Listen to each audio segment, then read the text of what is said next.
Olá pessoal, dando continuidade ao estudo do direito das coisas ou direitos reais, a aula de hoje é sobre penhor. Nós vamos analisar algumas das disposições contidas no Código Civil no intuito de compreendermos melhor as regras estabelecidas em nosso ordenamento acerca desse assunto, ok? Vamos lá. Dispõe o artigo 1431 do Código Civil, iniciando o assunto sobre o penhor, o seguinte: constitui-se o penhor pela transferência efetiva da posse que, em garantia do débito ao credor ou a quem o represente, faz o devedor ou alguém por ele de uma coisa móvel suscetível de alienação. Gente, já vimos nas aulas anteriores que o penhor é um direito real de garantia, né? E ele consiste, como está dizendo esse artigo 1431, na transferência efetiva da posse de uma coisa móvel, né, que deve ser suscetível de alienação. Lembrem dos requisitos que estudamos quando da introdução aos direitos reais de garantia. A coisa deve ser alienável, né? O penhor tem por objeto, em regra, coisa móvel, né? E essa transferência da posse é realizada pelo devedor, né, ou por um terceiro, né, e essa transferência é feita ao credor. E qual o objetivo? Evidentemente, garantir o pagamento de uma dívida, tá? Devedor pignoratício, né, é aquela pessoa que é assim chamada, né, porque oferece o bem, oferece o ônus real, né? É o que entrega o bem, é aquele que contrai o débito e transfere a posse do bem empenhado como garantia ao credor. E o credor pignoratício, né, é aquele que é o credor da obrigação, é o que empresta dinheiro e recebe a coisa empenhada, né? É o que tem exatamente o seu crédito garantido pelo penhor, tá? O penhor, portanto, daí você tira que é um contrato real, né? Depende da tradição, né? A princípio, não se efetiva com um simples acordo entre as partes, porque requer a entrega real da coisa, né? Acontece que, observem que o parágrafo único já traz esse assunto, né? Essa exigência da entrega da coisa não é absoluta, né? Em alguns casos, como no penhor agrícola e pecuário, que são espécies de penhor rural, como veremos, né? No penhor industrial, no penhor mercantil, no penhor de veículos, né? Dispensa-se a posse do bem pelo credor, né? As coisas empenhadas, como diz o parágrafo único do 1431, continuam em poder do devedor, né, que tem a obrigação, evidentemente, de guardá-las e conservá-las, certo? Então, o penhor ele se diferencia da anticrese e da hipoteca, que já analisamos superficialmente na aula anterior, né? Mas que comentaremos ainda em aulas posteriores. Ele se diferencia da anticrese e da hipoteca justamente porque ele recai, em regra, sobre coisa móvel, certo? O artigo seguinte, que é o artigo 1432, estabelece que o instrumento do penhor deverá ser levado a registro por qualquer dos contratantes. O do penhor comum será registrado no cartório de títulos e documentos. Vocês observarão em comentários posteriores, ainda nesta aula, que existem instrumentos de penhor, espécies de penhor que devem ser registradas no cartório de registro de imóveis, né?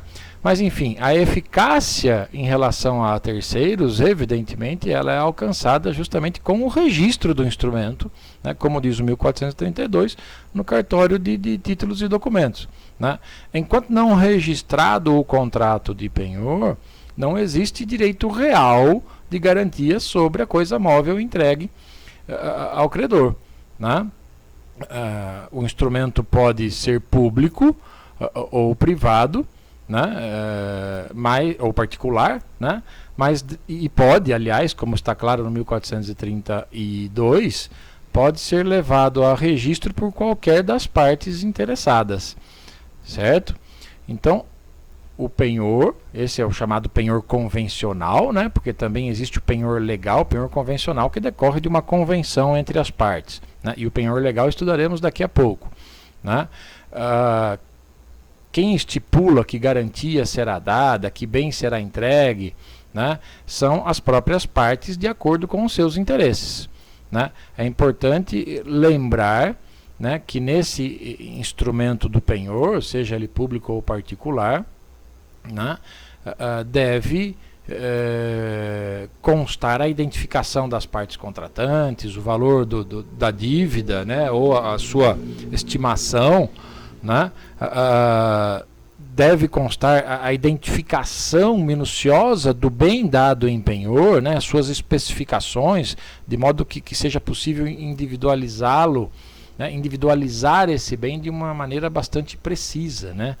E também deve conter aí a taxa de juros, se houver. Lembrem que todas essas disposições e esses requisitos estão previstos lá no artigo 1424 do Código Civil, que já analisamos na aula anterior, ok? O Código elenca os direitos do credor pignoratício, né? Evidentemente que desses direitos do credor pignoratício você também tira a conclusão de que dos deveres do devedor, né? Evidentemente. Mas diz o artigo 1433 que o credor pignoratício tem direito à posse da coisa empenhada. Já vimos isso no comentário ao artigo anterior, aos artigos anteriores, né? Uma das características do penhor é justamente a transferência efetiva da posse do bem ao credor, né? Então, daí o 1433 afirmar que o credor pignoratício tem direito à posse da coisa dada em garantia, né? O credor pignoratício, eu repito, é justamente aquele que tem o seu crédito garantido pelo penhor, né? E que, em regra, isso é importante que seja ressaltado novamente, em regra, ele tem a posse da coisa empenhada, né? E responde, inclusive, por ela perante o devedor, né? Mas salienta-se aqui novamente que esse direito à posse não é absolutamente necessário, ele não existe em todas as espécies de penhor, apenas naquele que o código chama de penhor comum, né? Então, o penhor comum é o que há a transferência da posse, né? Nos demais vocês perceberão que não há a transferência da posse, como já excepcionado pelo artigo inicial do Código Civil, tratando do penhor, né? Nos penhores especiais, né? Penhor rural, penhor de veículos, penhor industrial, penhor mercantil, etc., a coisa empenhada continua na posse do devedor, né? Então, esse direito do credor previsto no inciso 1 tem exceções, ok? No inciso 2 diz que o credor pignoratício tem direito à retenção dela, né? Então, ou seja, a retenção da coisa dada em garantia, né? Até que o indenizem das despesas devidamente justificadas que tiver feito, não sendo ocasionadas por culpa sua, né? Então, a retenção significa segurar consigo, não devolver a coisa dada em garantia, né? É um direito do credor fazer isso, né? Reter a coisa consigo, até que ele seja pago, seja indenizado das despesas que houver feito, devidamente comprovadas, né, que tiver feito com a coisa dada em garantia, né? Então, o credor ele pode reter o objeto, né, não só até o total pagamento da dívida, né, mas também até ser reembolsado das despesas oriundas da manutenção do bem dado em garantia, da sua conservação, desde que comprovadas, justificadas, né? E desde que também não tenham sido causadas, geradas por culpa sua, por uma negligência, por uma desídia dele quando da guarda, da conservação da coisa, tá, ok?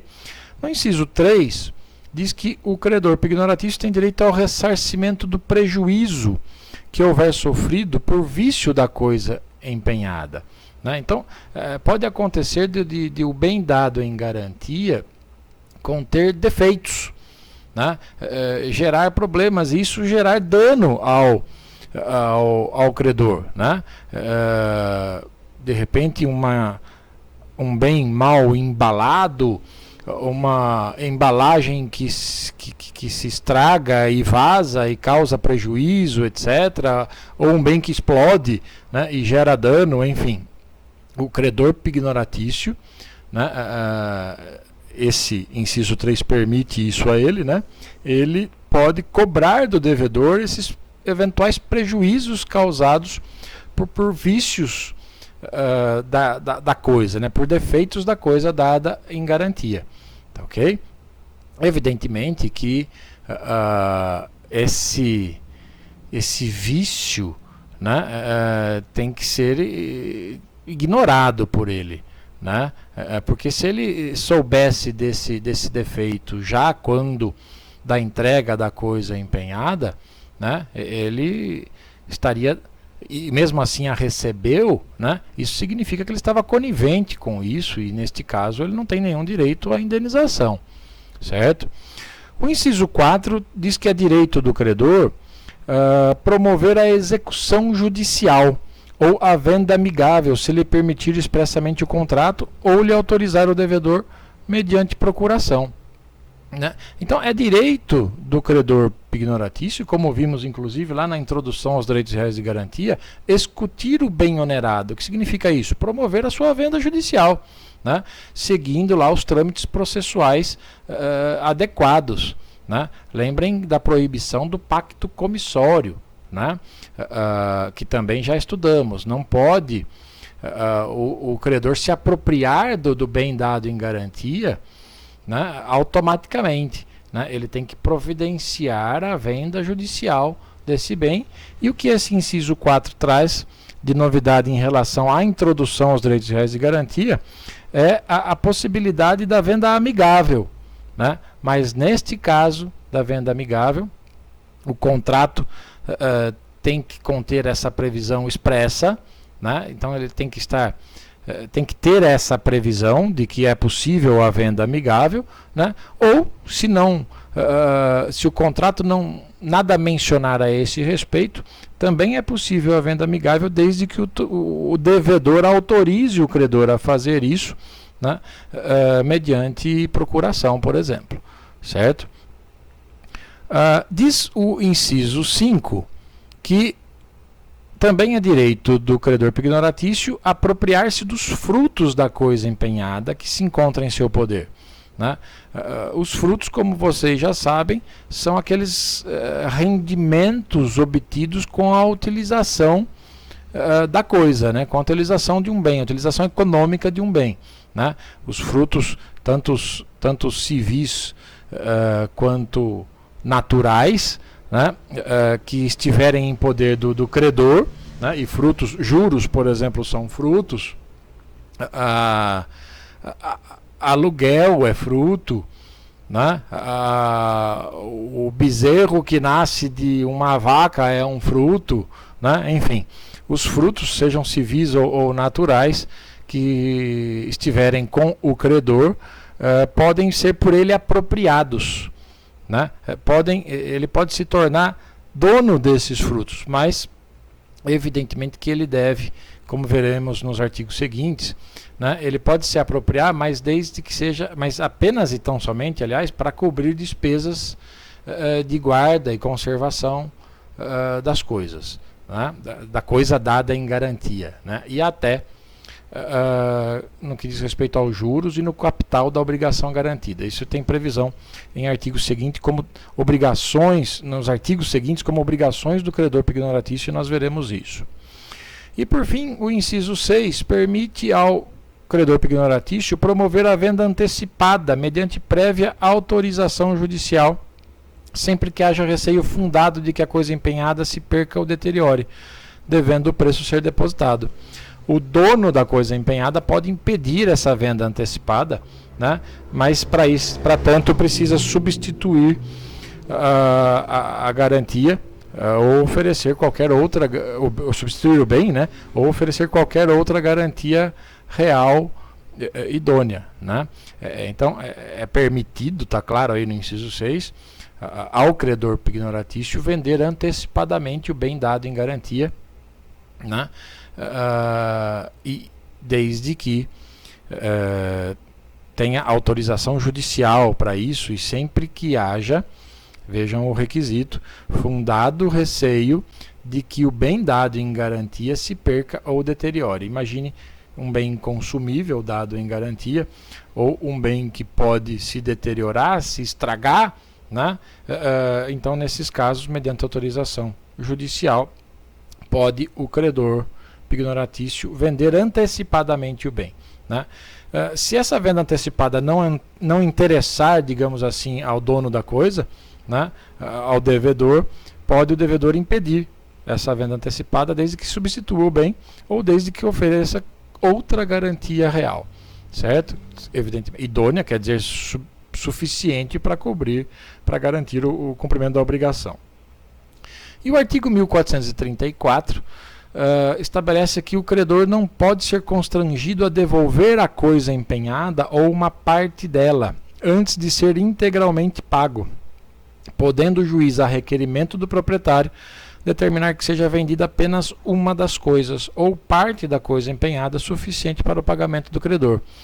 Já vimos lá na introdução aos direitos reais de garantia que os direitos reais de garantia são indivisíveis, certo? Então, não é possível ao devedor exigir a devolução da coisa dada em garantia ou parte da coisa dada em garantia antes do pagamento integral do débito, da dívida, né? Então, se você entregou 10 joias em penhor para garantir o cumprimento de uma obrigação, para garantir o pagamento de uma dívida, você já pagou 90% dessa dívida, você não pode exigir a devolução de 90% das joias, né, entregues em garantia, entregues em penhor, né, porque o direito real de garantia é indivisível, né? Então é absolutamente proibido, não é permitido constranger o credor a devolver a coisa empenhada, ou ainda que seja parte dos bens empenhados, né, antes que ele seja integralmente pago. Agora, por outro lado, o mesmo artigo 1434 permite ao juiz, até para evitar um prejuízo exagerado ao devedor, né, que promova apenas a venda de parte das coisas, né, ou apenas uma das coisas, né, que seja suficiente para o pagamento ao credor. Então, se você entregou lá 10 joias ao credor de mesmo valor, você já pagou 90% da dívida e aí se tornou inadimplente, não pagou mais, né? Não tem por que levar todas as 10 joias para a asta pública, para venda judicial, né? Então é possível ao devedor requerer ao juiz, ele não pode exigir a devolução de parte das joias, neste nosso exemplo, né? Mas é possível ao devedor requerer ao juiz que apenas parte dessas joias, ou uma delas, ou algumas delas, sejam levadas à asta pública para a venda judicial, ok? O artigo 1435, por sua vez, apresenta as obrigações do credor pignoratício. E uma delas é o dever de custódia da coisa, como depositário, né? O credor, quando recebe, como está aí no inciso 1, né? O credor, quando recebe a posse da coisa empenhada, e repito que nem sempre isso acontece, depende da espécie do penhor, né? Como já vimos, mas o credor, quando recebe a posse da coisa empenhada, né, ele passa a ter as obrigações de um depositário. Ele não pode usar da coisa, né? Ele pode exercer a posse sobre ela com o dever de guardar, de conservar, de cuidar dela como se fosse proprietário dela, né? Então, esse dever do credor pignoratício surge com a entrega da coisa empenhada para ele, né, com a transferência da posse, né? Em razão disso, o mesmo inciso 1 do 1435 diz que é dever do credor pignoratício ressarcir ao dono, né, da coisa empenhada a perda ou deterioração, né? Então imagine que a coisa se perdeu ou se deteriorou por culpa sua, porque agiu com negligência, com desídia no seu dever de conservação, de custódia da coisa, né? Então, neste caso, ele deve ressarcir, indenizar o dono da coisa empenhada do prejuízo que causou, né? Se ele tiver esse dever de indenizar, o mesmo inciso 1 permite ao credor compensar esse valor na dívida, certo? No inciso 2, diz que é obrigação do credor a defesa da posse da coisa empenhada e a dar ciência ao dono dela das circunstâncias que tornarem necessário o exercício de ação possessória, né?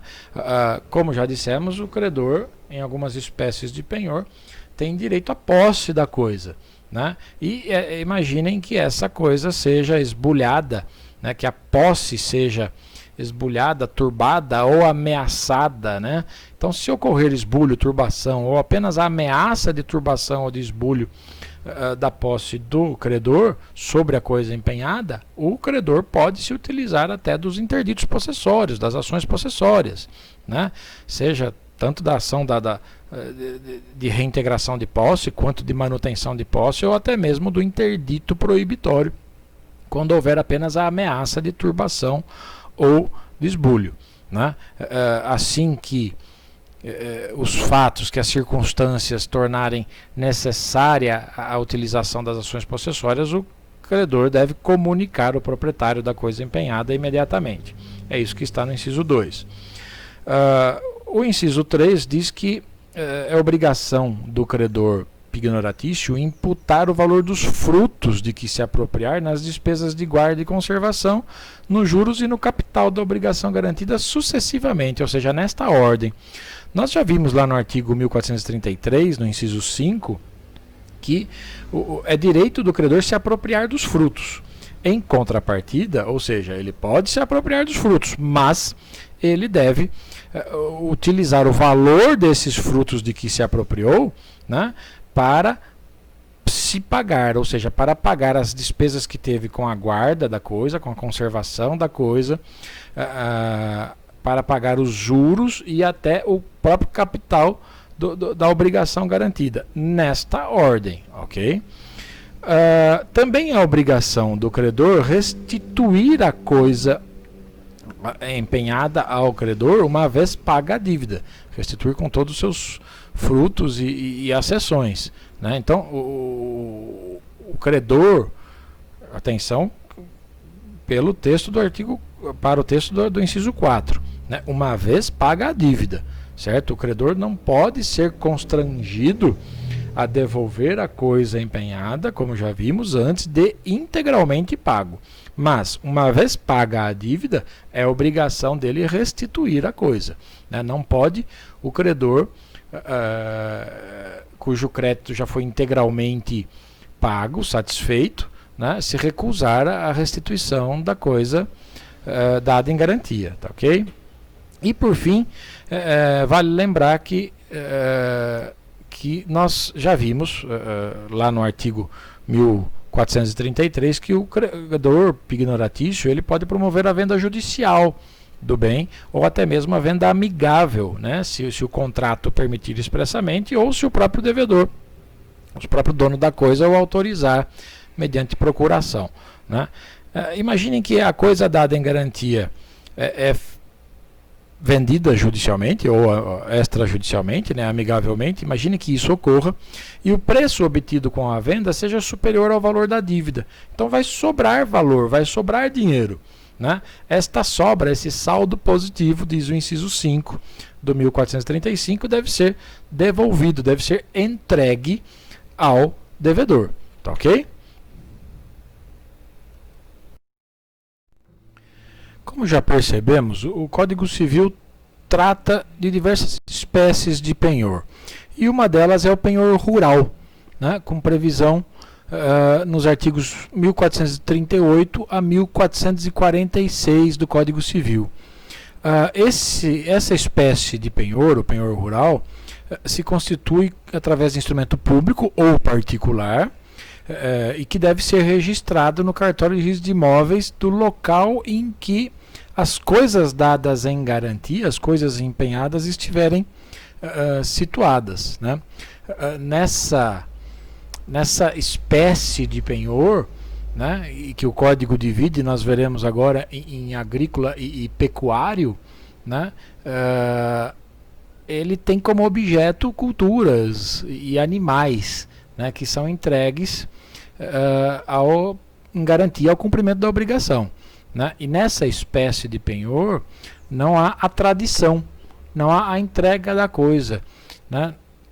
Os bens empenhados, os bens dados em garantia, continuam em poder de seus proprietários, em poder dos devedores, né? Até porque eles precisam de recursos aí, precisam utilizar esses bens, seja na criação de gado, por exemplo, ou no cultivo da lavoura, né?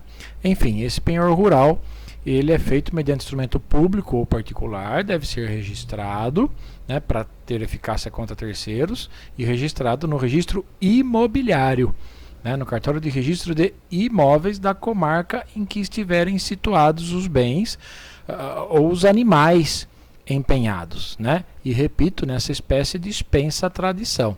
Não é necessário entregar os bens para o credor, tá? Os bens empenhados continuam em poder do proprietário devedor. É possível que o imóvel onde esses bens se encontram seja objeto de hipoteca, né? O Código Civil permite isso, né? E neste caso, se o prédio estiver hipotecado, o penhor rural ele pode se constituir mesmo assim. É possível conviver o penhor com a hipoteca. O Código Civil deixa isso bastante claro, né? E a hipoteca, ou melhor, e o penhor não prejudica o direito de preferência do credor hipotecário. Não é nem necessária a anuência do credor hipotecário para tanto, né? E nem restringe a extensão da hipoteca ao ser executada. Enfim, se o prédio estiver hipotecado, para a constituição do penhor não é necessária a anuência do credor hipotecário, certo? Até porque, repito, o penhor em nada prejudica o direito do credor hipotecário, não prejudica o direito de preferência, né, e nem restringe a extensão da hipoteca, como está dito no Código Civil, ao ser executada, né? Então, é possível conviver, né? O que o Código previu expressamente foi essa convivência harmônica do penhor rural com a hipoteca do prédio, né? Do prédio onde se encontram as coisas dadas em penhor rural, né? Isso pode acontecer, reitero, mesmo sem o consentimento do credor hipotecário, que continua com seu direito de preferência e sem qualquer restrição à hipoteca. Como os bens no penhor rural, né, os bens dados em penhor rural não ficam, né, com o credor, né, a posse direta fica com o devedor, né, fica com o proprietário, né, então também estabelece o código que o credor pode averiguar o estado da coisa empenhada, né, o estado das coisas dadas em garantia, né, onde elas se encontrarem, né? Repito, isso acontece porque nesta espécie de penhor, no penhor rural, não há a tradição, né? Até porque de que adiantaria ao pecuarista ou ao agricultor, né, fazer um empréstimo, né, e ter que abrir mão dos seus instrumentos agrícolas ou do gado, do seu gado, dos seus animais, para transferir a posse direta para o credor. Não, se tornaria um instituto inócuo, né? Enfim, o credor tem o direito, no penhor rural, de verificar o estado da plantação, por exemplo, da cultura, o estado dos animais dados em garantia, né? Sempre que ele desejar, né? Ele pode realizar essa inspeção pessoalmente, né, ou credenciar alguém para fazer isso por meio de procuração ou talvez até simples autorização, né? o objetivo é fiscalizar, vistoriar se os bens realmente ainda existem, se estão sendo conservados e cuidados, enfim, se a garantia não foi prejudicada. Como eu já disse, essa espécie de penhor rural tem duas subespécies e o código trata delas expressamente, né? É o penhor agrícola e o penhor pecuário, né? O penhor agrícola tem por objeto máquinas e equipamentos de agricultura, colheitas pendentes ou em vias de formação, os frutos acondicionados ou armazenados, lenha cortada e carvão vegetal, animais até, do serviço ordinário de estabelecimento agrícola, né? A lenha cortada, a madeira preparada para o corte, né? Às vezes até já serradas, né? Enfim, esse é o objeto do penhor agrícola. E o penhor pecuário, por sua vez, este tem por objeto os animais, né? Os animais são o objeto do penhor pecuário, né? Esses animais que se criam, né, para a indústria pastoril, agrícola ou de laticínios, ok?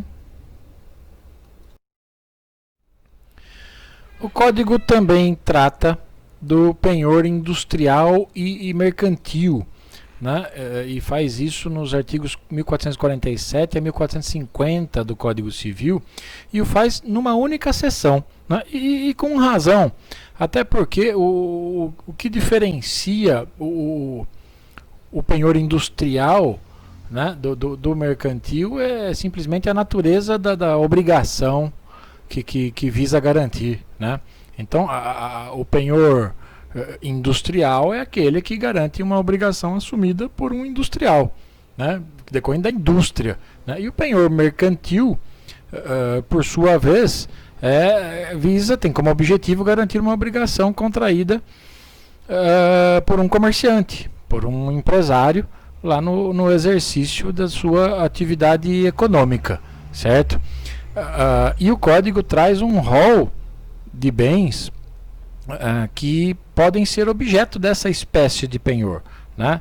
Diz lá que máquinas, aparelhos, materiais, instrumentos instalados em funcionamento, né, com seus acessórios ou sem eles, os animais utilizados na indústria, o sal, assim como os bens destinados à exploração das salinas, né, produtos de suinocultura, os animais destinados à industrialização de carnes e derivados, e também as matérias-primas e os produtos industrializados. Esses são os bens que podem podem ser dados em penhor nessa espécie, né, de penhor industrial ou mercantil, certo? Assim como o penhor rural, o penhor industrial e também o mercantil, ele também deve ser realizado mediante instrumento público ou particular e também registrado no cartório de registro de imóveis do local, da comarca, onde esses bens dados em garantia estiverem situados, certo? Nesta espécie de penhor, os bens dados em garantia também não são transferidos, não são entregues ao credor, né? Então, por conta disso, também no penhor industrial e mercantil, o credor tem o direito de verificar o estado das coisas empenhadas, né? Pode inspecioná-las quando bem entender, né? Onde elas se encontrarem, pode fazer isso pessoalmente ou indicando alguém mediante autorização ou até mesmo por uma procuração formal, né? Mas o objetivo desse direito, do código estabelecer esse direito ao credor, é justamente permitir ao credor a possibilidade de inspecionar, de verificar, de fiscalizar o estado em que as coisas dadas em garantia se encontram, se estão sendo conservadas, se estão sendo cuidadas, até mesmo se ainda existem, ok? O Código Civil também tem uma seção destinada exclusivamente para as regras do penhor de direitos e títulos de crédito. Isso se encontra lá nos artigos 1451 a 1460 do Código Civil, né? São situações semelhantes, mas a diferença entre penhor de direito e penhor de título de crédito, certo?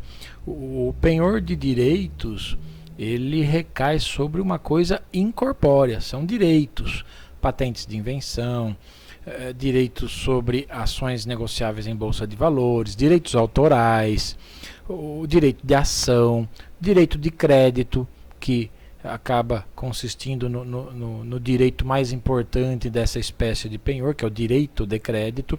Observem, nós estamos falando de títulos de crédito, hein? Direito de crédito. E direito sobre marca registrada, enfim, etc. Né? Essa espécie de penhor, né, o penhor de direitos, e o Código deixa claro no artigo 1451 que podem ser objeto de penhor direitos suscetíveis de cessão sobre coisas móveis, né? Essa espécie de penhor de direitos, se constitui mediante instrumento público ou particular, né? E que deve ser registrado para produzir efeitos, para ter eficácia erga omnes, né? Deve ser registrado no cartório de títulos e documentos, certo? Além disso, o titular desse direito entregue em garantia, né, o titular do direito empenhado, ele deve entregar ao credor pignoratício todos os documentos que ele tiver que comprovam que ele tem realmente esse direito, certo? De que ele realmente é titular desse direito que ele está dando em garantia, né? Em se tratando especificamente do penhor de crédito, né, ou penhor do direito de crédito, né, para que ele tenha eficácia, se faz necessária ainda a notificação ao devedor desse crédito, né? Pode ser uma notificação judicial ou extrajudicial, né? Ou até mesmo pode acontecer de esse devedor, né, devedor do crédito empenhado, né, desse devedor se manifestar expressamente, declarar-se ciente, né, nesse instrumento público ou particular que constitui o penhor de direitos, né? O credor pignoratício, nesse caso de penhor de direitos, ele tem o dever de praticar todos os atos necessários e indispensáveis à conservação, à defesa desse direito empenhado, né? E até ainda cobrar juros e eventuais outras prestações acessórias compreendidas, englobadas por essa garantia, né? Deve o credor pignoratício cobrar o crédito empenhado, né? Desde que ele, a partir do momento, né, de que ele se torne exigível, né? Então, se esse crédito empenhado, uma vez cobrado, né, se esse crédito empenhado consistir numa prestação em dinheiro, a importância deve ser depositada aí em comum acordo com o devedor pignoratício, né, e se não tiver acordo, onde o juiz determinar, né? Se esse crédito empenhado consistir na entrega de uma coisa, né, de um outro bem, então este outro bem entregue é que passará a ser agora objeto do penhor, né?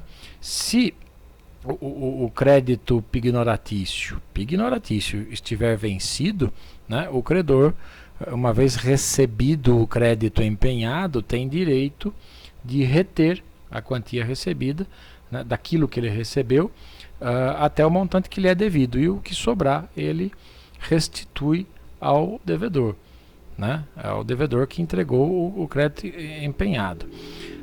Em se tratando, isso tudo diz respeito ao penhor de direitos, certo?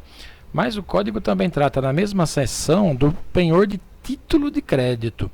E agora, percebam a diferença. O penhor de direitos, ele recai sobre algo incorpóreo, certo? É um direito, né?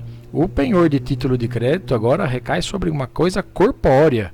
Por quê? Porque ele recai sobre o próprio título de crédito, né? Sobre o título de crédito propriamente dito, ou seja, por exemplo, uma nota promissória, né? Então, para a constituição desse penhor de título de crédito, né, é necessário um instrumento público ou particular, né, mas também pode ser realizado por endosso pignoratício, né? Então é necessário que haja um instrumento público ou particular, ou ainda o endosso pignoratício. Mais do que isso, né, é necessário ainda, segundo o Código Civil, né, a entrega, né, neste caso de penhor de título de crédito, é necessária a tradição do título ao credor, né? Então, a nota promissória, por exemplo, objeto do penhor de título de crédito, deve ser entregue ao credor pignoratício, certo? Daí surgem, inclusive, incumbências ao credor pignoratício, né? Ele tem o dever de conservar, o direito, né, de conservar a posse desse título e até de recuperar esse título de quem o detenha, né? Ele pode usar de tomar medidas judiciais que julgar conveniente para assegurar os seus direitos e inclusive os direitos do credor desse título de crédito, né? Ele também deve intimar o devedor desse título de crédito para que não pague ao seu credor, né? Senão estaria no momento em que se autoriza o pagamento direto ao credor originário, haveria aí a renúncia do penhor, né? Enfim, o penhor de direitos e de título de crédito tem semelhanças, mas são, na verdade, institutos diferentes, tá? O penhor de direitos, ele recai sobre algo incorpóreo, sobre direitos, e o penhor de título de crédito recai sobre algo corpóreo, ou seja, sobre o título de crédito propriamente dito, né? O código também trata do penhor de veículos, certo? E o faz lá nos artigos 1461 a 1466. Essa espécie de penhor tem por objeto, obviamente, veículos, né? Qualquer espécie de veículo, veículos empregados, né, em transporte ou condução. Evidentemente que são excluídos da possibilidade de serem objeto de penhor de veículos aqueles que são hipotecáveis, né, como navios e aeronaves, certo? O penhor de veículos se constitui por instrumento público ou particular, né, também registrado no cartório de títulos e documentos do domicílio do devedor, e ainda também para produzir eficácia erga omnes deve ser anotado no certificado de propriedade do veículo, certo? Há um prazo máximo estabelecido no código para essa espécie de penhor, que é de 2 anos e pode ser prorrogado por igual período, por igual tempo, né? E no penhor de veículos também, assim como ocorre no penhor rural, no penhor industrial, no mercantil, né, a coisa dada em garantia, neste caso o veículo, não é entregue ao credor, né? A posse direta continua com o devedor.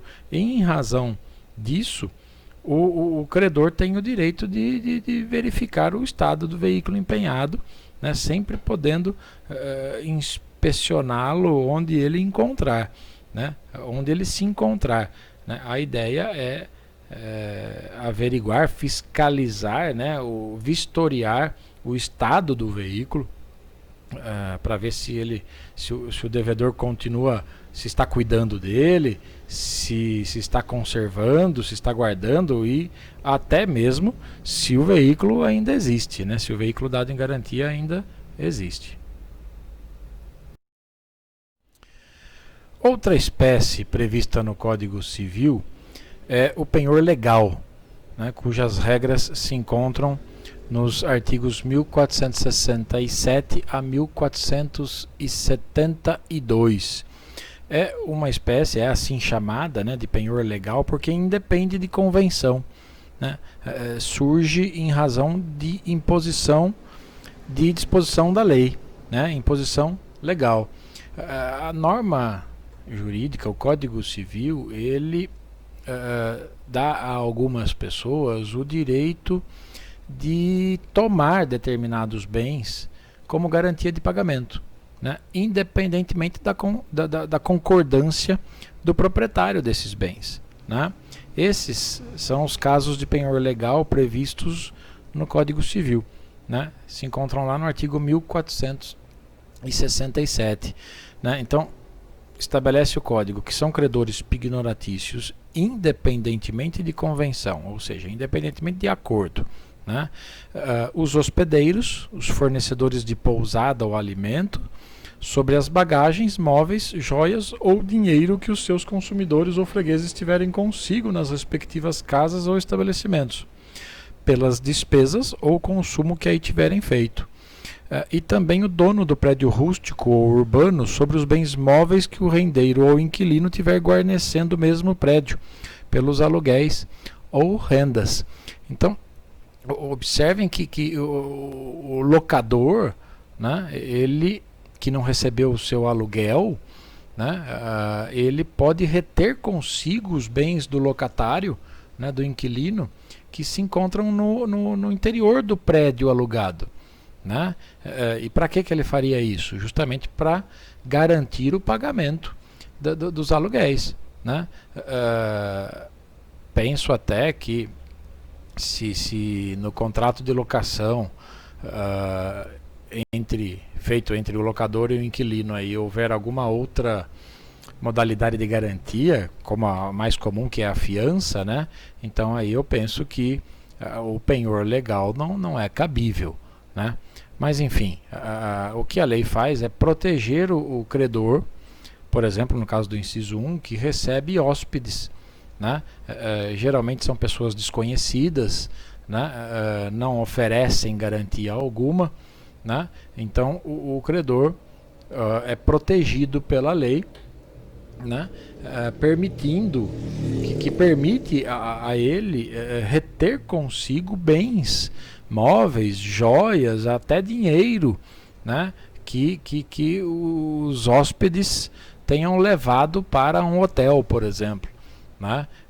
Evidentemente ele pode fazer isso se o pagamento da dívida, né, o pagamento da hospedagem não for realizado, né? Aí nesses casos sim pode o hospedeiro segurar consigo os bens que pertencem ao hóspede, né? Assim como o locador pode segurar consigo os bens móveis que se encontram dentro do bem locado, né? E que pertencem ao inquilino até que o inquilino pague as dívidas. Agora, essa tomada de bens, né, torna absolutamente necessária a posterior homologação judicial do penhor, né? A homologação judicial do penhor legal. Aliás, diz o Código Civil que essa homologação deve ser providenciada imediatamente, ato contínuo, né? É indispensável que isso ocorra, e é evidente que aí todos os bens serão relacionados, as dívidas serão demonstradas e provadas, né? E o juiz, por exemplo, pode perceber que bens de valores que possuem valor muito superior ao da dívida foram retidos, e neste caso ele reduz o penhor ou o objeto do penhor e assim por diante, dependendo das circunstâncias do caso. Tá ok? Analisemos agora as causas de extinção do penhor, que estão relacionadas no Código Civil no artigo 1436. Diz esse dispositivo legal que se extingue o penhor extinguindo-se a obrigação. Nós já dissemos, e vocês já sabem, que o penhor, os direitos reais de garantia, são acessórios, né? Se trata de direito acessório que se liga à coisa principal, né? Então, extinta a principal, que é a obrigação, né? Extinto também estará o direito real que garantia aquela obrigação, né? Então, resolve-se, extingue-se o penhor com a extinção da dívida, certo? Justamente por se tratar aí de uma relação acessória, né, que se liga ao principal, que é o débito, que é a obrigação, certo? Também se extingue o penhor perecendo a coisa. Então, o perecimento do bem dado em penhor, né, implica na extinção do direito real de garantia, né? Se a coisa dada em penhor se perder totalmente, né, extinto estará o penhor por falta de objeto, né? Se essa perda for parcial, né, o penhor se mantém, né, subsiste no bem remanescente, ou no que sobrou dele, ou nos bens remanescentes, né? O que possibilita até, como já vimos lá na introdução aos direitos reais de garantia, possibilita ao credor ignoratício exigir o reforço da garantia sob pena até de vencimento antecipado da dívida, como já estudamos, certo? Se essa perda do bem dado em penhor ocorrer por culpa de terceiro, por exemplo, né, substituindo esse bem vier alguma indenização, né, esta indenização se subroga no bem objeto do penhor, e o mesmo acontece quando o bem estiver segurado, por exemplo, ou se a coisa dada em penhor for desapropriada, né? Diz no inciso 3 que também se extingue o penhor renunciando o credor, né? O credor tem o direito, ele pode renunciar ao penhor, né? Claro que ele tem que ter capacidade para isso, livre disposição dos bens, mas enfim, essa renúncia extingue esse ônus real, esse direito real de garantia, né? A renúncia pode ocorrer até por auto causa mortis, né? Embora seja mais comum em vivos, né? E deve ser clara essa renúncia, deve ser evidente, né? Por outro lado, observem que o parágrafo 1º desse artigo 1436 traz casos de renúncia presumida, né? E observem que essa renúncia presumida do penhor, ela ocorre quando o credor concordar com a venda do bem dado em garantia, né, sem que se reserve preço para pagamento da dívida, né? É o que está dito aí no parágrafo 1º. Também ocorrerá essa renúncia tácita, né, se o credor restituir, devolver voluntariamente o bem, né, ao devedor, né? Então, aí neste caso, é evidente que, devolvido o bem, naqueles casos em que o bem é entregue, aquelas espécies de penhor em que o bem é entregue ao credor, né, se o credor devolver o bem para o devedor, se presume nestas circunstâncias que o credor está renunciando ao direito real de garantia, né? Também se presume quando o credor autoriza a substituição do bem dado em garantia, né, por uma outra garantia real, né, ou até fidejussória, né? Ocorre aí neste caso a novação, né, e essa novação acaba implicando na extinção do direito real de garantia do penhor, certo? No inciso 4 diz que extingue-se o penhor confundindo-se na mesma pessoa as qualidades de credor e de dono da coisa, né? Então, imaginem que numa mesma pessoa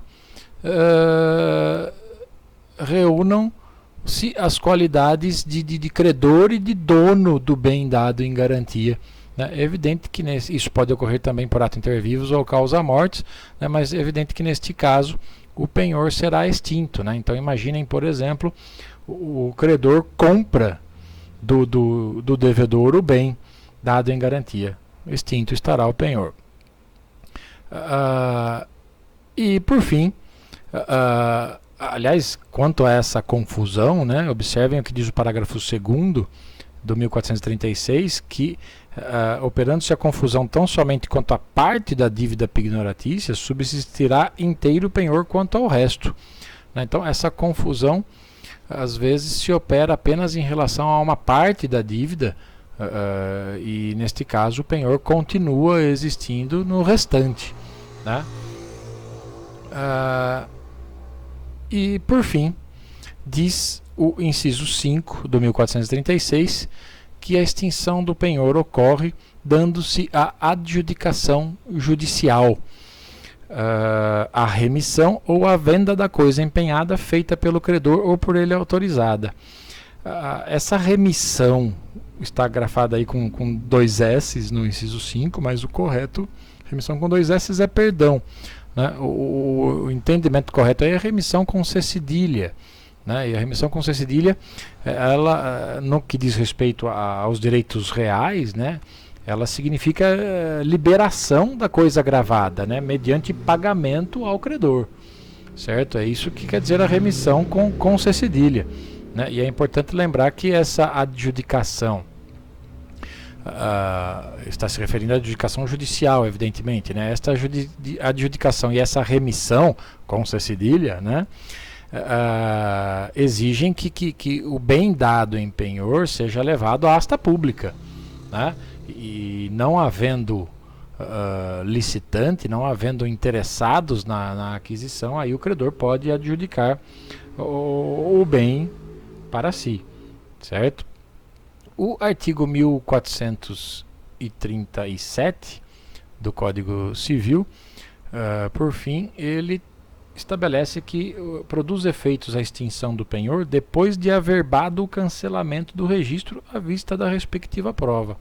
Então, se ocorrer a extinção do penhor por qualquer uma dessas hipóteses que nós já vimos aí, vimos agora no artigo 1436, né, essa extinção produzirá efeitos, né, depois da averbação do cancelamento, né, do seu cancelamento no registro competente, ok?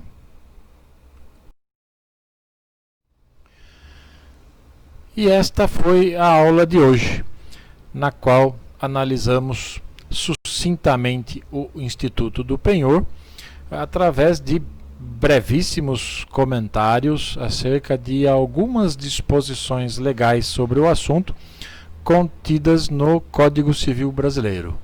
Ok? Grande abraço em todos e todas.